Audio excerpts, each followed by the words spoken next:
termine. Candace Owens et la petite Diversion. vidéo que tu m'as partagée. Candace Owens diversion. Alors, c'est intéressant, toi tu dis diversion. En tout cas, leparisien.fr. Tiens, alors paf, si on peut partager mon écran, est-ce qu'on peut... Ah bah il est parti. Qui est Tu n'as pas pu le garder, Lazare. Ouais. Dans Il a le... disparu. On peut pas le garder. Ah, on peut pas. Ok, bah désolé. Il nous entend. En tout cas, il est toujours là, l'Alliance Populaire. Qui est Candace Owens, la commentatrice politique proche de Donald Trump qui alimente une fake news sur Brigitte Macron. Article du 12 janvier, engagée contre le progressisme et le féminisme pro-Trump et adepte de théorie du complot. Candace Owens est devenue ces dernières années une figure controversée du conservatisme afro-américain. Voilà, Anti-vax. Anti-vax, Ouais. alors je sais pas. En tout cas, elle a reçu apparemment une lettre qu'elle n'a pas encore publiée, qu'elle va bientôt publier par intermédiaire d'avocats. Que les représentants des Macron lui ont envoyé en disant que son travail nuisait gravement à la crédibilité du couple Macron. Exactement. Et elle a dit que déjà, de 1, elle supportait pas les menaces, qu'elle faisait un vrai travail, et surtout ce qui est très drôle, c'est qu'elle a demandé donnez-nous, s'il y a des gens qui étaient à l'école ou qui ont un passé avec Brigitte Macron, qu'ils viennent lui envoyer des sources, des preuves, et c'est ce qui a toujours été demandé, que ce soit par Natacha Ray ou n'importe qui, de toute manière, donc c'est ça qui est très très drôle. C'est un beau t-shirt ça. Ouais. Man of the Year. C'était Morad là. Morad, on a fait une petite... alors qu'est-ce qu'on a à dire de ça pour l'instant? En tout cas, c'est qu'elle a dit que dans les prochains jours, il allait avoir une grosse révélation, qu'elle a travaillé avec un journaliste français qu'elle est venue voir en Europe. Donc moi, on pense tous que c'est Xavier Poussard. Ouais, je pensais Julien Pain. Peut-être un consortium avec Julien Pain et Rudi Reichstadt. Xavier Poussard qui est réfugié, ou je ne sais pas, en tout cas, qui est en Italie. Et qui, c'est de lui qu'est partie toute l'enquête dans Faits et Documents. C'est très intéressant parce que dans l'article que tu as montré du Parisien, ils redisent encore que effectivement Candace Owens partagerait des théories du complot. Des théories, alors ouais, du complot déjà, et puis des théories qui avaient relayé 2 femmes qui ont été condamnées pour des propos transphobes sur Brigitte Macron, donc en parlant de Natacha Ray. Amandine Roy, pardon. Et ce qui est extrêmement intéressant là-dessus, c'est qu'ils continuent à propager, on parle souvent du traitement de l'information des médias mainstream, nous, c'est justement, il faut arrêter de dire, ça c'est un pur mensonge, elles ont été condamnées pour avoir dit que Brigitte Macron mentait à la population française.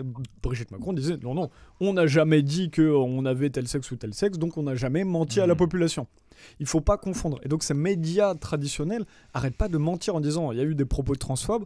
Natacha Ray, elle croit ce qu'elle veut, elle n'a jamais tenu, en tout cas elle a toujours été prudente là-dessus. C'est pas pour ça qu'elle a été condamnée. Elle n'a jamais été condamnée pour transphobie. Donc c'est marrant comment est-ce qu'ils manipulent cette information. C'est vrai, oui, ça leur permet de nourrir leur narratif. Tu parles bien devant le micro, Morad. Ah pardon.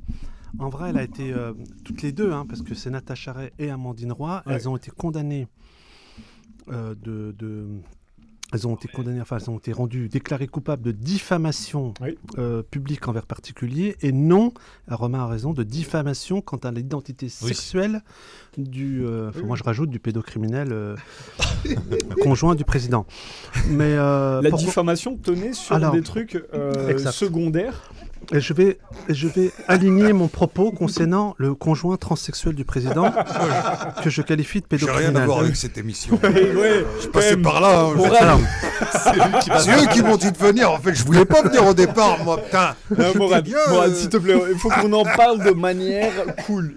J'en parle de manière très cool parce que j'apporte des faits juridiques. C'est un argument juridique que j'apporte. On a une carrière, nous, à faire après. Alors, putain, moi, je voulais aller chez Arthur. J'ai 30 piges, moi, merde. Dans la entre guillemets dit. Ah, on m'a coupé le micro. Non.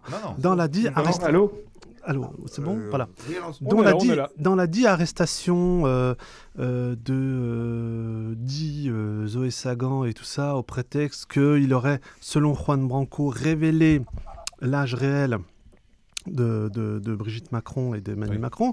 Il faut savoir que ce qu'écrit Juan Branco, qui par ailleurs, je le respecte sur ses combats et sur les articles qu'il avait pu écrire depuis un temps dans le monde diplomatique, c'est faux.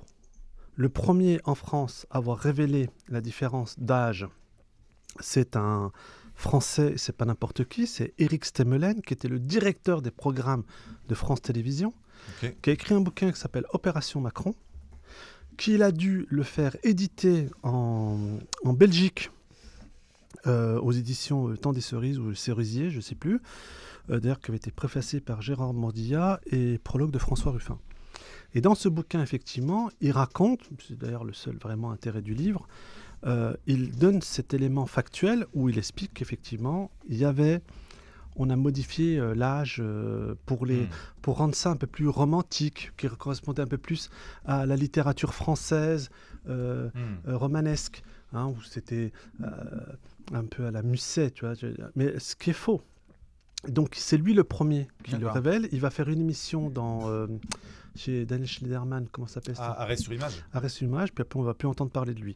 Et donc c'est sur ce fait précis, sur le plan juridique, que je qualifie Brigitte Macron de pédocriminelle. Et je m'appuie sur un fait de droit. Déjà, si on s'en tient à la version officielle, 39 ans contre 14 ans, à la base, ça fait détournement de mineurs. Hein. C'est de l'infraction, en termes exacts, parce qu'on est une émission sérieuse, comme Farid l'a rappelé. Nous sommes une... Même s'il est invité malgré lui, apparemment. Il est menotté à la chaise, là. Donc, c'est une infraction d'atteinte sexuelle sur mineur de moins de 15 ans commise par une personne majeure qui abuse de l'autorité en plus, parce que c'est sa professeure que lui confère ses fonctions. Donc c'est une peine aggravée. C'est l'article du Code pénal 227-26. Donc c'est 10 ans d'emprisonnement et 150 000 € d'amende. Donc pour la première émission dont on refait le procès, on reçoit Emmanuel Macron, victime de ce détournement de mineurs. Ça serait, pour le coup, sur le plan juridique, j'estime qu'effectivement, on peut lui lancer, lui lancer une invitation. J'ai une question. En fait, non mais c'est vrai, là c'est vrai. Tu vois, les gens qui ont été dans la classe de Brigitte, Jean-Michel, on ne sait plus, de l'époque, puisqu'apparemment il aurait étudié en Algérie. Est-ce qu'il n'y a pas moyen de les retrouver, ces gens, pour qu'ils confirment? Non mais déjà, on a du mal à retrouver son frère. C'est ce qui s'est passé sur... Moi, j'étais au procès. De Natacha Ray. En juin dernier, je ne sais plus si tu y étais aussi. Non, il y avait beaucoup de monde à ce moment-là. Là. Et c'était assez intéressant parce que il y a eu, au bout de 7 heures de procès, son avocat, maître... D'anglais. Non, l'avocat des représentants de Macron qui a un nom italien. Italien d'origine, qui est soi-disant le plus grand spécialiste en France. Donc bref, ce monsieur arrive et puis brandit... La carte d'électeur. La carte d'électeur, c'était ça. Parce qu'on était en pleine période électorale avec les européennes, etc. Pour dire, voici la preuve. Il a dit, il a voté, nan. Et en fait, c'est pas du tout une preuve tangible. Donc en fait, c'est un peu faible comme preuve. Moi, j'ai demandé après à des avocats, est-ce que c'est tangible, est-ce que tout ça. Parce que moi, j'ai pas de. Ça m'intéresse pas. Enfin, ça m'intéresse pas. On me tue dans les commentaires quand je dis que ça m'intéresse. Moi, cette affaire. Oui, il peut y avoir un mensonge d'État, mais les gens... Ça passionne pas, quoi. Moi, les gens, leur vie privée, leur vie amoureuse font ce qu'ils veulent. Ah oui, non, mais quand on fait un narratif médiatique où on dépeint... Il y a eu des reportages en 2019, oui, la romance d'Emmanuel Macron et tout ça. Oui, quand on ment aux Français comme ça, je suis d'accord. En termes de mensonge d'État, ça peut servir de moyen de pression, déjà, par d'autres services. Mais en tout cas, ils sont bêtes à apporter des fausses preuves comme ça, à faire des fausses diffamations détournées, comme on disait tout à l'heure, parce que finalement, ils attisent plus la curiosité de beaucoup de gens. Peut-être. On a un téléphone en direct. Ça y est, c'est Macron qui appelle directement. Merde, voilà. Merde. Je savais que j'aurais pas dû venir. Aller faire tu vois. Non, c'était le coupable du coup qu'on puisse lui taper. C'est moi. En fait, mon téléphone est relié à l'ordinateur de la régie. Il nous a fait peur. Et un point qui est très important, je l'ai rendu public et pareil, encore une fois, je n'ai jamais été attaqué. Contrairement à ce qu'on fait croire, c'est qu'on voudrait nous faire croire, c'est Jacques Attali, tout ça, toute une bande de gens qui ont créé artificiellement cette candidature et ce couple. En réalité, celui qui est à l'origine du changement biographique est un agent US sous faux drapeau, qui est Joel Bennetson. Alors Joel Bennetson, c'est pas n'importe qui, c'est vrai que c'est un communicant hors pair, il a fait la campagne d'Obama. Il est prévu, et ça peu de gens le savent, qu'il a été approché par Zuckerberg, qui fait amende honorable aujourd'hui, pour les prochaines élections américaines. Donc il compterait sur lui.